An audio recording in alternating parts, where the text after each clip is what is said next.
Hey guys, welcome back to the Mr. Jeff channel. You know who it is. Got the mask on because we're about to do a little bit of action in here inside the lab tent.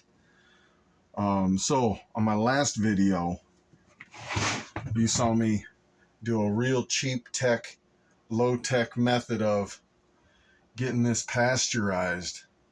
This is a coco coir vermiculite blend here with a little bit of gypsum that we're going to put in, or we're going to mix up with this wild oyster that my compadre Will ended up finding in the woods and cloned. So we're going to take this jar. You probably can't read it on the label, but it was done back in November. So this is an older jar. If you look closely under the light here, you can see that it's been under some stress here, cooped up in this jar. It's ready to get out. So can you guys see that yellow? That's not contamination, but it is metabolites produced when the mycelium is under stress. So it needs to get out. It needs some food. It needs some shelter.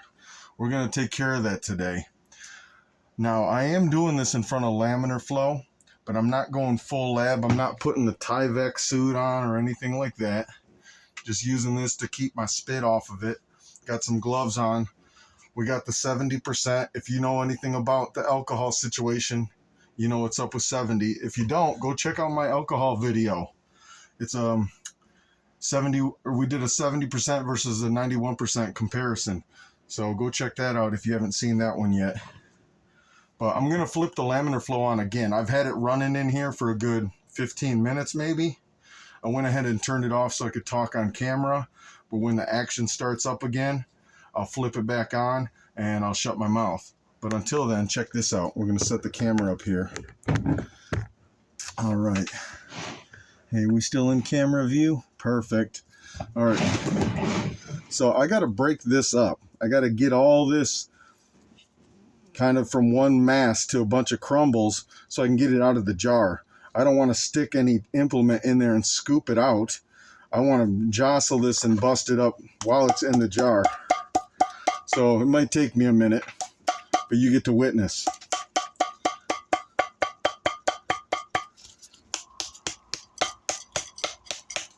There it goes. You see it starting to? It doesn't have to be completely broke up, just enough to get it out of the jar. And once we do that, then I'll take my hands and mix it up real well with the substrate. Here we go.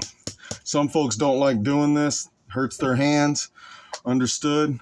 You could tap it against like a tire or something that's got some give to it, but still solid enough. You're not trying to break the jar. But the heel of my palm works perfectly. I got beast hands though. All right, I think we can get this out of the jar. I think. Yeah, let's give it a little more love. Now, I'm also not tapping it on the flat sides of the jar for sake of possibly breaking a jar. I'm hitting it more on the edges, the round corners, where it's strongest. All right. Okay, I think it's going to come out. Actually, I see a big chunk in the middle there. All right. Cap is loose. So I'll take care of that once I spray this down. Now that I've been touching everything, I'm going to spray myself down.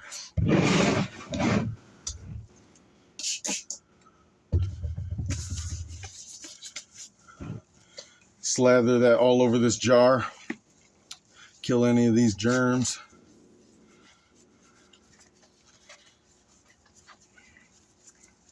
But I don't want to touch that with alcohol in my hand, so it needs to evaporate.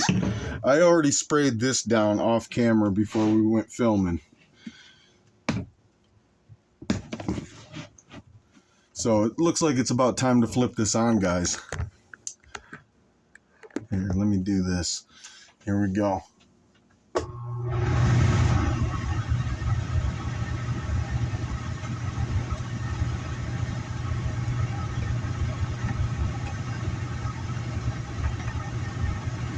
Actually, I'm going to do this.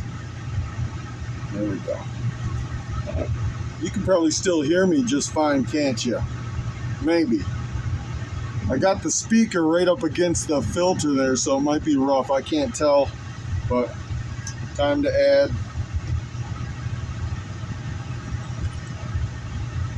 All right. Here we go.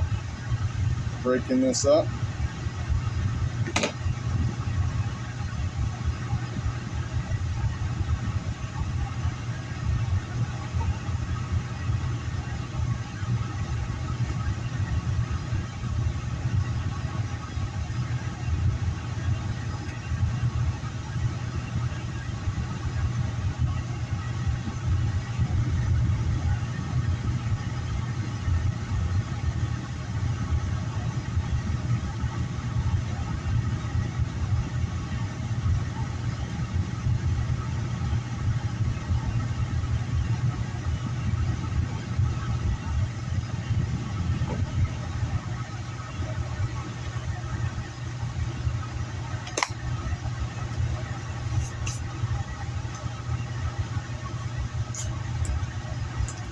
All right.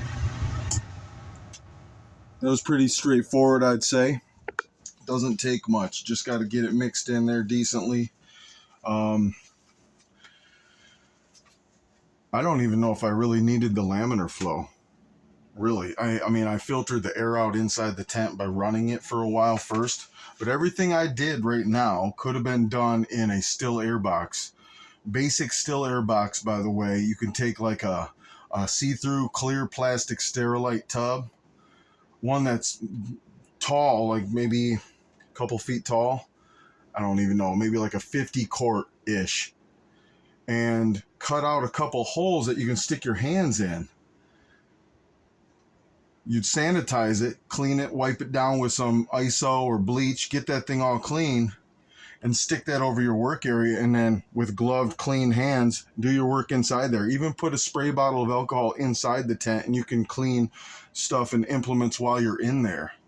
But that's a method for those that don't have the capability of doing it in front of laminar flow.